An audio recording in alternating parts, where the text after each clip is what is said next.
you. We have just tuned in to Mindful Soul Talk Show on More Radio Network. This show is about how quarantine time can be a special time with your loved ones. We know that some of you parents are out there and you're like, hey, I'm about to pull my hair out. This is just way too much. We're trying to balance child care, self-care, while keeping your worries of both you, your children, and you under control. But you don't have to do it alone. We have some dynamic guests today. And as you can see, we're here on Zoom and we're very excited. We have my co-host, Marsha Bullock, the author, the entrepreneur. She's here always in the flesh. And then we have I'm so excited to introduce Miss Ayana Highland. Say hi, Miss Holland. And then she's a school counselor and a family counselor. And then we have a gentleman in the house because we know how important a male perspective is. And so we have Mr. Aquil Safir, and I believe it's him, and I look at him as a family restoration advocate because all the things that you do with your family, and I've seen on Facebook, Instagram, those kind of things, and how you relate to family as a male. And so I had to make sure I brought you on, and I called you because you came to, when they told me this subject, I said, I got to get Aquil because I just see the things that you've done in the past. So after weeks of being on quarantine, this pandemic and all these things, I'm finding out myself that I'm stressed. I need to really invest in because I'm just feeling my stress is high. You know, I'm not used to being able to go outside, just that freedom that we would take for granted. So, Miss Ayana, can you share some things that you're doing to relax the stress during this time? And then I'll ask Mr. Aquil, the man's perspective. Well, I've been called the flower child, so this is an opportunity for me to get outdoors and be amongst the butterflies and the birds. So I go for walks. I sit in my backyard, listen to my music. And one of the things that I've really been committed to is my morning tea. Actually, I have tea twice a day. And it's not just because I love tea, I'm practicing my deep breathing. As I drink my tea, I usually have lemon and ginger in it, and I just take my deep breaths, inhale, exhale. And so I am deep breathing twice a day just to kind of relax. That's like a form of meditation. Now, I love it. I love it. How long do you deep breathe? As long as my tea is hot. So I get at least 4 good ones in, 4 good deep breaths, and I'm doing it twice a day. Good. We teach the kids how to do that at school. You do? We call it star breathing. Wow. Yeah. And before Mr. Quill, let's get to Miss Marsha. What do you do? What are you doing in this time? Baby, you don't want to know what I'm doing. You know I'm a busybody. I'm doing all kinds of stuff. I'm dieting, writing a book, editing a book, making new products. Well, cleanup is at the bottom of the list, but I'm trying it, you know. I am, you know what? I am really, really doing a lot of stuff that I wanted to do, that I couldn't do because I didn't have time to do it because I was at work all day long. So now that I'm working from home, it's easier. You know, I can work from the computer, send out my lessons, do what I need to do, and still have time to do the other stuff that I want to do. So I'm getting a lot of stuff done that I normally wouldn't have time to do. I'm doing a lot of cooking, believe it or not. Me too. You know, that's not something on my plate, you know. But I'm doing a lot of cooking, but a lot of healthy food. You know, it gives me a lot of time to focus on a lot of things that I probably would have just rushed through had I not been at home and had this time. I am kind of going a little stir crazy because, you know, I love, you know, I cannot control cash. I'm so sorry. Y'all know I love to be out in the street and running the streets and because I'm usually going somewhere and vending and stuff. But since I'm here, I'm taking care of stuff in the house, just doing some stuff that I probably wouldn't be able to do if Corona didn't come around. Yeah, a scary time. Aquil, Mr. Aquil. Yes. I know men look at things totally different. So what have you been doing? You know what? you know, I'm a husband, and I feel like I have a list of honeydews that I don't know where they came from. I'm normally a procrastinator around the house, and my wife constantly gets on me about this list of honeydews that I never get to because, you know, I'm working so much. So I feel like during this pandemic, I don't know, I feel like I wake up and that list is right there in my face. It almost scares me. So I'm cleaning the garage. I'm redoing our closet. A lot of different things. Like Ayana spoke a little bit earlier, meditation, deep breathing. How are you doing this meditation, Aquil? How am I doing it? Yeah, how do you do? This is something that I really don't, I don't want to say this, but I really don't believe people when they say they do it, because how do you turn your mind off? Like, how do you stop? How do you just shut down? You know what? That's the thing about meditation, and I had to learn this. It's very difficult to Yes, it is. just go right into it if you've never done it. So you want to do it in phases. It's something, it's like working out. You have to actually work at it on a daily basis. So every day, you can't improve the amount of your ability to turn off and relax and meditate and focus. Because I promise, if I just sit here and did this or whatever you do and close my eyes, Right. my little brain would just boom, boom, boom, boom, boom. It would not stop. I would have to like shut it down. Like, we cannot do that. So we'll talk about that another day. No, because you got to think, one of the things is you're an artist.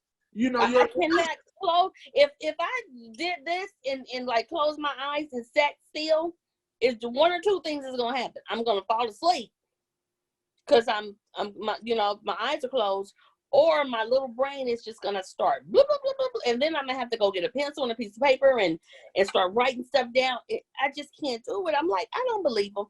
Yes. Meditation is like, when I first started it, I can really only relax and focus and meditate for a couple of minutes. Well, do you find yourself doing that now since school is out and you can't go nowhere and everybody's at home and all the parents feel like they're gonna pull their hair out because all the kids are running around? Yes. Are you meditating now? I am. I have to. Like in the morning time, like Ayana spoke of earlier, I have to, because it's a part of the routine that, because we're stationary, we're quarantined in the house, we have to do that sort of self-care that we need to keep our minds sort of flexible and working without going crazy in the home. So I have to do meditation. That's a lot. And you have what, one kid at home? How many kids do you have at home? Home, 4 out of the house. So how are you balancing in her homeschooling and her activities and keeping her from that? You're meditating, but what are you doing to keep the baby from bouncing off the wall and not going stir crazy? You know what? She has a routine that that's good. Gets up in the morning. She has to do her exercise. Eat breakfast first.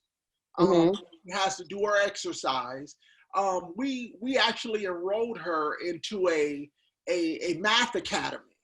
So one of the shortcomings they say of our children is we're a little deficient in math and science. So we're using this time to get her to the point where she's a lot more advanced in mathematics. So she literally has an appointment that, as of 2 weeks ago, she used to go in. I used to take her every day.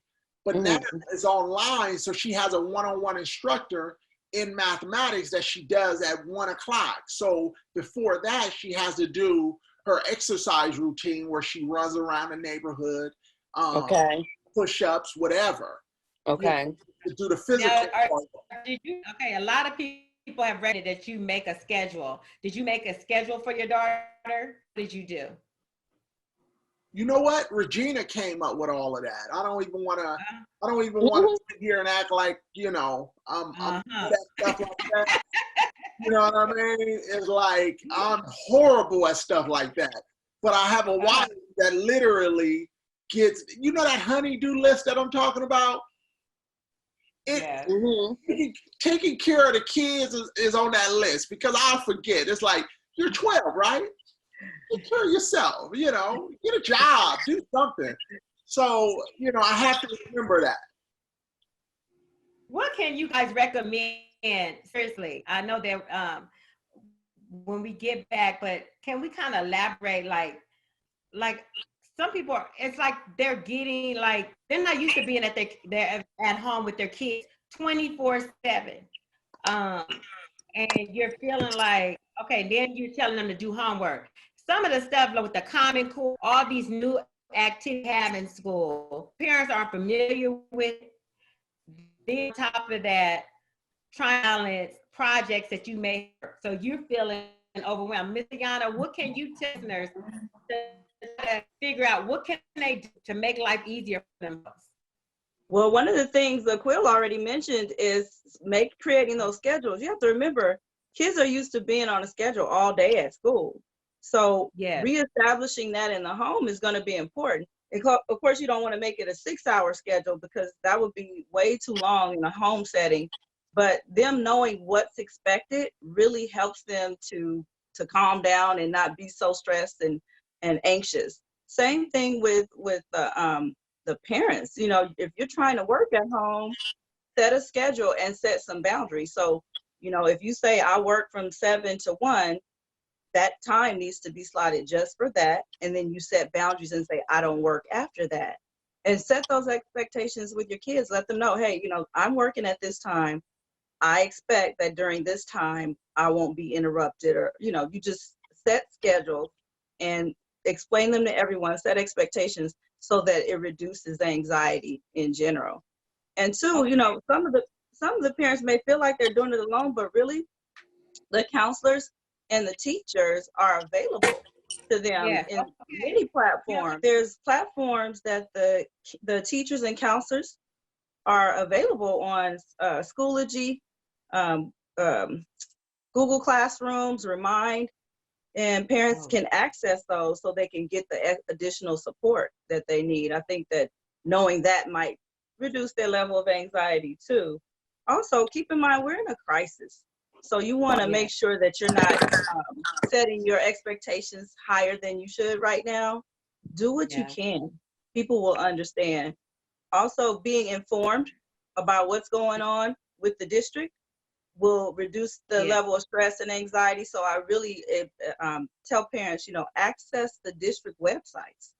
The district websites are going to have the COVID-19 updates, technology support, and also they're going to have things like resources, lessons. Sometimes as a mom, Yana, you feel like sometimes you are doing a good job, but sometimes you do that self-reflecting. You say, am I failing at this? And I can only imagine being at home, like, dang, so I'm trying to be that mom. I'm trying to get everything done, but I'm failing. You know, I feel like, you know, the kids they're not behaving. They are climbing up the walls, doing whatever they want to do. I'm telling them to do certain things, they're not doing it. And that follow through. And so it's just so important that how would you address that, you know? Well, you need to look at your environment and say, what do I have in place to help me with this behavior? And structure is going to be one of those things that will help you. 9 times out of 10, if the kids are all over the place, you don't have a schedule in place and you don't have a routine established. Because if you did, they would be following it a little better. And then you have to be consistent. You know, you can't say this is the routine and then you go do something else. So establishing those routines. But part of the issue that I see, Ayana and Cheree, is that the model that's established right now with the way our children have been forced to learn, it's going from a traditional system to homeschooling. And none of us was prepared. And I found that a lot of school districts wasn't prepared either. So they're going to fly. You're asking me as a parent who has a a different profession to say, okay, learn how to homeschool your child quickly. And this we didn't grow up under homeschooling, so we have no idea how to get the information in real time and use it to empower our children. But not only that, you to be are, mindful that not only that, you're pushed into, remember that we in a pandemic, so everybody's anxiety is up. So even if you were equipped to homeschool the child, you have to remember that the kids' anxiety is up, yours is up, everybody around you is in a panic mode. So for me, there is no right or wrong. You know, as the weeks go on, we get kind of like not used to it, but we work with it and we try. But I know it's really, really hard on the parents because I'm in communication with them. So a lot of them in the beginning kind of push it to the side, the homeschooling. I don't know if you guys did that because they had to worry about whether or not they were going to get paid from their jobs and they had to stay home. Or find toilet paper. You found toilet paper, right? And hand sanitizer. Different levels. Those different levels. Yep. So that's why I was saying, you know, keep in mind, we're in a crisis situation, like you were saying, Marsha. And so have the expectation to be, I did what I could. Yeah. And I'm proud of what we learned today. Most of the work that they're doing is going to be practice. It's not new information. Go easy on yourself. Go easy on your kids. Don't just do what you can. Really, that's all the teachers and the schools are expecting right now. And that's all you should expect of yourself. Don't try to be super perfect, super mom. So they taking into account the learning curve of the parents also? Yes. That's important. They are expecting students to be doing practice work and that this is things that students already know.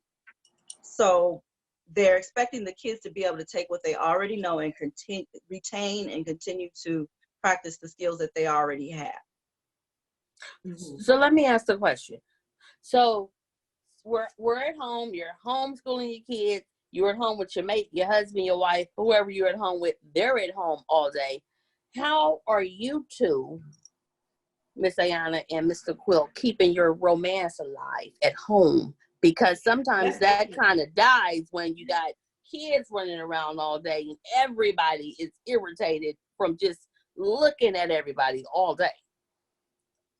Is the conversations, are they going a little different? I had a girlfriend that told me I can't stand looking at them. I can't stand looking at them. I've been in the house too long with them. You know, I'm going to keep it real. You know, they calling me saying, hey, I'm on a divorce after this thing is over. Oh my God. So how's that working out for you, Quill? You know what? It's you know, like Regina and I were cool. Does Regina want a divorce now? It's been 30 days. Yeah, it's you know. Tell the truth. Again, that honeydew list, I'm about to run away. You know, but again, it takes a little getting used to being in each other's presence for a longer period of time. Traditionally, we go to work, we come back, it's 5 in the afternoon, and we have from 5 until say 9, 10 o'clock when we go to bed to romance and, you know, deal with the baby and all of these things. And it works. But now you're talking 24/7. So now you got to be a little creative because by the time the night hit, you may took all of it. Yeah, it's like, what else do I have to say? You know, and I find that a lot of people is having a little bit of issue of filling in that empty space. Right. So do you think before this started, your communication with Regina was excellent? Or are you finding out right now that you need to work on some stuff? Our communication is really good. I think it's above average. Okay. But because the amount of time we're together, we're learning a different style, a different rhythm to our communication that requires communicating double, triple the time in an average day. So Well, even if you thought you were good, you're being challenged now. what if you are one of those, Miss Ayana, what if you're one of those people that you need space? Like, you don't want to be in the space with that person all day, and you want to go in another room or somewhere else in the house. What do you do? Like, if there is nowhere else to go but the living room, like if you don't have that space in your home, you can only go from the kitchen to the one bedroom to the other bed, to the living. What would you do? Like, if you couldn't get away from that person. Well, you have to use what you have, and you both have to have the understanding that you need your personal time. That's right. Self-care. Even if it's I'm going in the bathroom and I'm gonna do my bubble bath with candle lights because I just need to get away from you, and I'll join you later. Right. Everybody needs their own space and time. But one thing Aquil hit on that's really interesting is he said he's learning different ways to use that time to connect. And one of the things that I did some reading about was the power of touch. Of course, you need to communicate verbally. That's very important. Communicate your needs, communicate your desires, but just touch, subtle little touches, subtle little things throughout the day where you're not actually talking. You might just walk by and rub their shoulders. It's time to get to know your partner again. I always tell people to read this book. It's the Five Love Languages by Gary Chapman. But learn what pleases your mate and start getting creative about pleasing your mate. So if Regina's thing is, doing that honeydew list, man, every day you pick up that hammer and start building that she shed, she's excited. Get that she shed together. In her heart. Feel my back muscles. So take this opportunity because you may not have it again to really get that fire going in your relationship. Be creative. I mean, you can have candlelight dinners on the floor of your bedroom if you need to. If the kids are around, you can include them and have them be the waiters and waitresses at your dinner, your date night. But we actually took a class based on what you just said, Ayana. We took a class because when you're in a relationship or married for a long period of time, you forget the power of touch. So we actually took a class that retaught us how to touch, how to hold, how to kiss, how to ask for permission, different things, and a lot of times you in a relationship long enough, you will forget these things, how to stroke the shoulder or the back, or, and you would take it sort of for granted because it's always worked for this prolonged period of time within your relationship. Even holding hands. If you are angry or in an argument, hold both hands and look in each other's face, and your argument will turn out a little differently. Cheree, one of the things we were talking about off air is I don't know what's going on with people today, but literally since this whole shutdown and you're at home and all of these type of things, I've literally received more inboxes of porn than I've ever received. And I'm talking about for people that I would never think would send me stuff on the inbox, and I'm opening up. I'm like, is everybody going crazy? What's going on with people in there? They got something they want to show you. It's like, it's crazy. Have anybody else received any of this? You know what? I have on, not even on here, but on Instagram too, Facebook. I received all type of weird stuff. I have received a few penis pics and things like that. I have blocked those people, but I did get a request for a sugar daddy though. He said he was looking for what was he looking for? His exact words. He wanted to be a sugar daddy. He had like allowance and everything set up. But those kind of people, I kind of blocked them because to me, something's wrong with them. Like for real. But has it increased It has, Probably because most people are at everybody is at home now doing nothing. nothing. So now they got more time to be Entertainment. creeps. Yeah, to think of doing stuff like that. Yeah, then they Yeah. got more time to Probably be creeps. on entertainment. I have nothing to do. I'm bored. And again, that causes like, hey, you don't know what kind of thing is going on in the home, So, Yeah. But you got nothing to do but be bored, but you want to send porn movies. Like, no, you need my permission first to send that to me. yes. I just thought that was because, you always receive a little bit from some friends or whatever. But literally, since we've been stuck in the house, I would say more. increased like 500%. That must be a high thing. Huh? It increased like 500%. I'm like, is everybody watching this type of stuff? Because it never strikes me to like look at stuff like that or share stuff like that. But I'm just, and again, I'm not judging anybody or whatever, because I'm judging. some of it is pretty good. I gotta be honest. Well, run it past me and I tell you if it's all right or not. How are we? Forward it to me. I tell you what's going on. Yeah. Miss Marsha, Huh? listen. Never in my life would I thought we would be in this position right now in life. Oh, never. At this never. period, never. And the leadership that we have, Trump supporters, non-Trump supporters, but what we're going through right now, life probably will never be the same again. Never. What do we tell our kids? Even if we come out of this, as far as living our lives, life has changed for us. How are we going to live now? And how are we going to calm the anxiety down of our children and other people that may be feeling that certain kind of way? Well, the thing you said that's important is we will come out of this. This is not forever. There will be changes. Life is about changes. And we need to take this situation and glean the good from it. Maybe we needed some time at home to reconnect.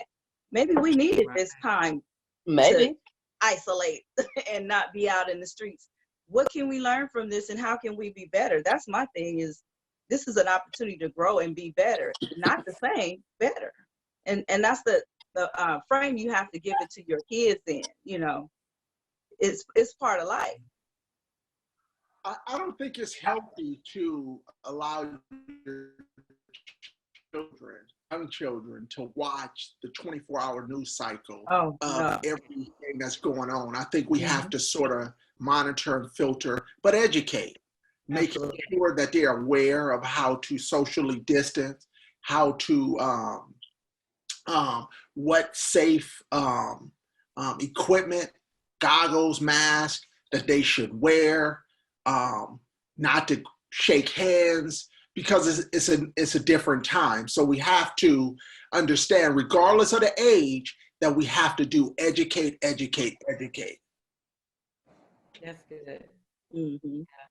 And then, you definitely don't want them watching the news all 24/7. You shouldn't even watch the news 24/7. If you don't have them watching the news 24/7, because that's a little extreme. How did you explain to your children what is going on? I have adult children, so I didn't really have to do a lot of explaining. They knew.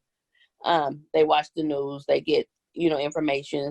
Some of them are up close and personal. My son works at Delta Airlines. He got a double dose of reality of what's going on because he saw firsthand the world kind of shut down. All the planes stopped taking off, right? My daughter is out working with the homeless, so she's getting like a firsthand because she's out. She's essential, I guess. She's out working and doing stuff and really realizing that it's like millions of homeless people who are not getting what they should be, the help that they should be getting. So I didn't have to have the conversation with them of what's going on. How did you sit down and have that conversation with your child about this is what's going on in the world now? This is why everybody has a mask on. Well, I have older kids, so it was pretty easy to explain to them. But for people with younger kids, who aren't sure how to explain, the virus. And, YouTube is an amazing resource. They have videos and stories already prepared at different levels that you can watch with your children and really just talk through it after, if you feel like you're not able to explain it to them. But just talking to them about general health and hygiene would be a start, with washing your hands and germs. Right. Most kids know about germs from a cold. Take it down to their level and explain to them that we have to work together to keep everybody safe. And these are some of the things we have to do. We have to stay in. We have to practice social distancing, but keep it at their level. You know what?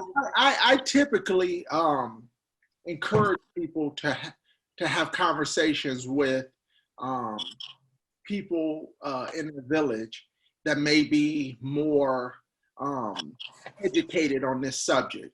One of the things that I do to educate myself, even though I'm in a healthcare profession, is reach out to people that have a better understanding. I have a lot of educated friends that's in education. So those are the people that I consult with when it comes to how to communicate these issues with our youngest daughter. So I always say, if you're not clear on how to communicate with your child, reach out to some educators on how to do that, along with you, like Ayana mentioned earlier. Right. Yeah, I wrote a little book about it and I posted it. One second. We have a caller who's trying to call in. If you have any questions for our experts, please call in at 1-877-227-0880. We had a caller that got disconnected. Please call back. Looking forward to your question. If you have one for our guests, we're looking forward for you to call back. So please, we're accepting calls. Go ahead, Marsha. Share with some of the things that you're doing to help with at ease for little children. Your book. Well, what I did was, because the group of children that I work with, they're little kids, preschool, kindergartens, and they might not understand. So I wrote a book called Corona and the Glitter. So it just kind of explained just a little bit like what's going on. She was in a jar, she got out. Her glitter was, although it was beautiful, it was poisonous to other people and it was hurting them. And so it just kind of broke it down to their level, like, oh, wash your hands, stay, so a new word for them was social distancing. So that was introduced in the book, and it was just like breaking it down to a child's level so they understand, because not all kids understand like what a virus is and what it does and how it gets transmitted and why the kids, because they like to run up and hug you. And a lot of my nieces and nephews, when they see me, they run to me and they want to give me a hug, or, that's just our way of saying we love you. When you get ready to leave, when you get ready to leave your grandmama's house, you got to kiss everybody in the house and give them a hug, So I just wrote that book for them and just talked to them about it. And then we sent like little activities out for the children to do that involve like the spread of germs, like this is how we keep from spreading germs and things like that. So just introduce a whole different, perspective on what it is. And even though we know it is as dangerous as it is, and people are dying and it's killing people, little children might not be able to like compute all of that in one day. Marsha, is that a part of your Pinky series? You know what? She is not a part of my Pinky series. I just wrote it one day. I was just having a hard time dealing with myself, what was going on, because, I'm at home now. Like all of a sudden I was at work and I'm at home. Now I can't go outside. I can't do anything. And I was feeling a little overwhelmed. So excited to have my guests with me this afternoon, but I need to go to some serious topics because I can't leave my audience without addressing what's been happening in the media, especially about Black families being impacted by COVID-19. It hurts me to hear how many people we're losing our lives. They say because we're not taking care of ourselves physically, mentally, and we're not healthy. And so this is the reason why we were so impacted by it. And they're saying like in some states, 75% of us are the ones that are dying. So what can you offer our guests? Because I just want things to be different. If we ever go through another crisis or anything like this, how can the African American community be ready for this kind of thing? You know, one of the things that I wonder, my wife and I, we both work in healthcare, and one of the trends is the increase of African American deaths. So one of the things we had a discussion about, some of my colleagues and I, is why is this the case? Mm-hmm. And I think a lot of it has to do to transfer of information, how we communicate important information to each other. So what we have to do is make sure we open up the avenues, such, for example, this show. Cheree, this is an amazing show to get information out on how we deal with this virus, this pandemic. And we need more shows like yours in order to get this information out quicker. Because do we have the safety goggles, mask, or whatever? Or even if you come down with it, how do you deal with it? Because a lot of hospitals are not allowing you to check yourself into that hospital unless you're at a critical state. And a lot of lives can be saved if we understood what to do if you're showing symptoms, but you're not critical enough to be checked into the hospital. For example, if you're showing symptoms and you have a severe cough, one of the things that we suggest that you do is lie on your stomach. That's one of the things that's in the hospital. I didn't know that. That's critical I didn't know that. to the survival of this thing. Lying on your stomach in a prone position with pillows up under your hips, because you have a severe cough that you cannot get rid of, is not productive, meaning that there's nothing coming out of your mouth. You can't cough up anything, but it's a severe cough that's persistent.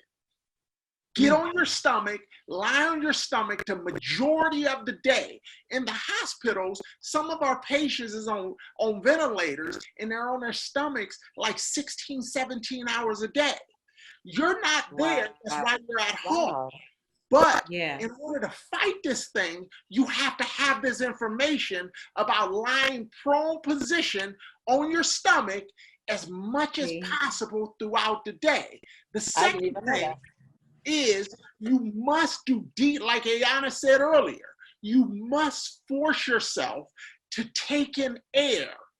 This disease, this COVID makes you not want to take air into your lungs. You have to do what Ayana mentioned earlier, is force yourself to not only take in air, which is not natural during this COVID virus, take in the air and then force yourself every day throughout the day to hold the air within your lungs as long as possible. And those are two things that I think everyone should know. Yeah, I agree. Thank you for that. That is very informational, because I don't think a lot of people realize that. And I think a lot of times that even, we don't have the access to, it goes to economic differences as well. A lot of my research at USC was on that we don't have access to care. Even with Obamacare, sometimes it's even of us filling out the application to get started and getting Obamacare, even those kind of things. Or we just have that, I can do those home remedies at home and I'll feel better. And taking those kind of things seriously.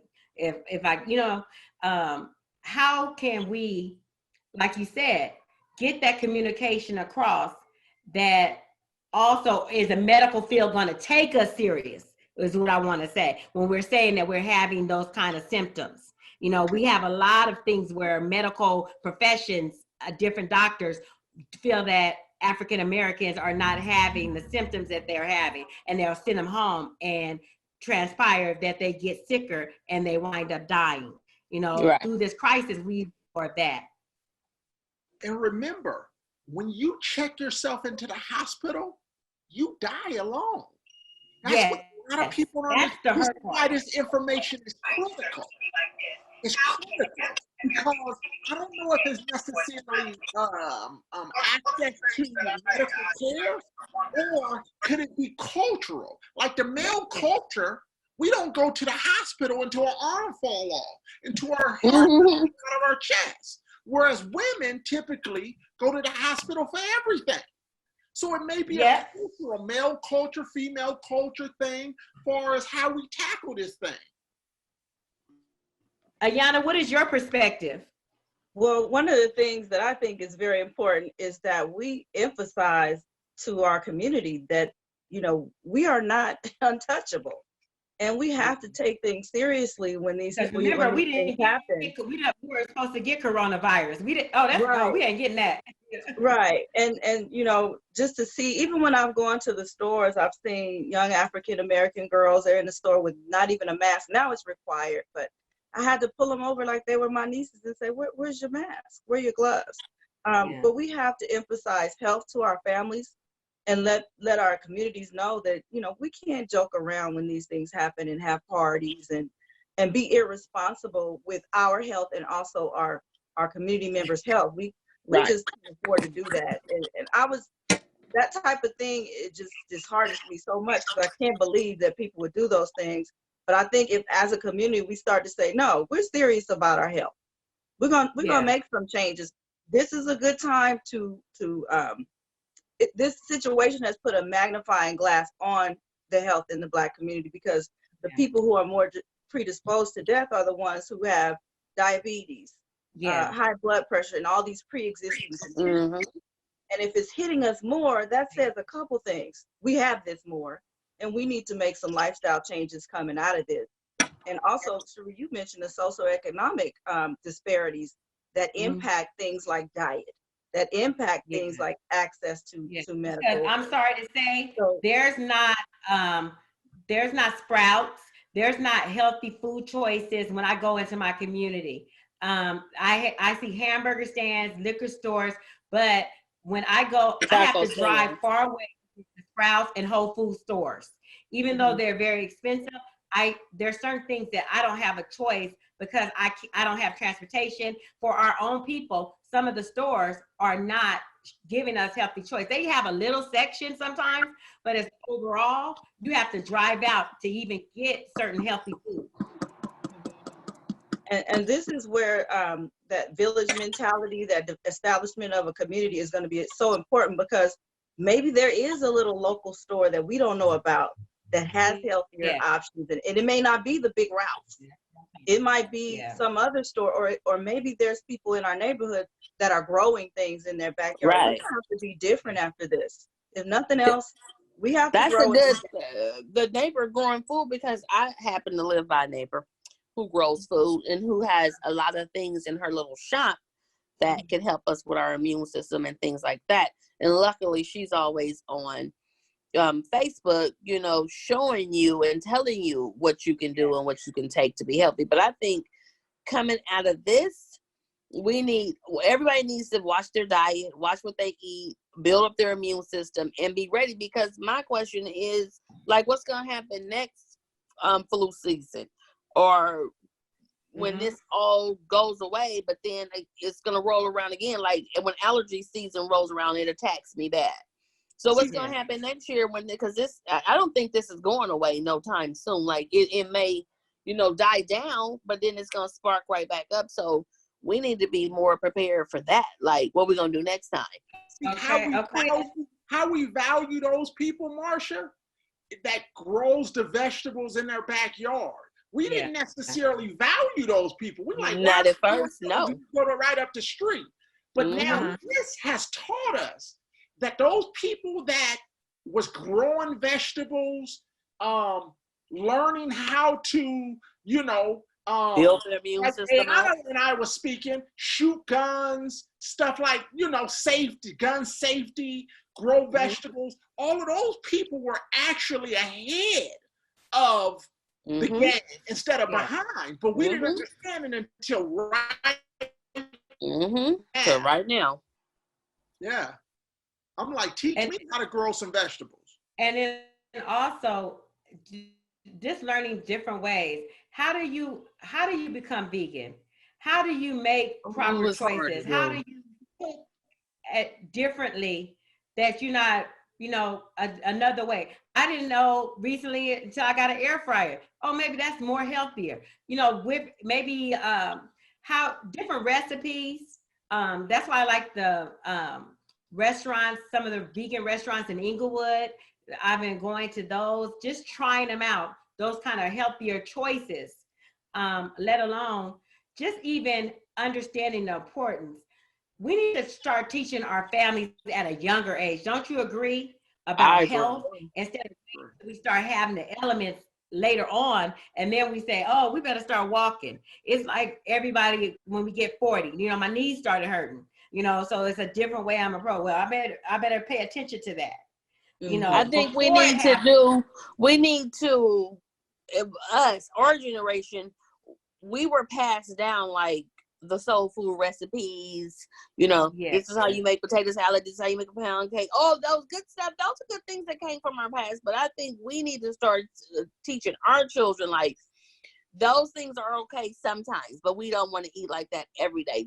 We want to eat to live. Like, we want to eat right now.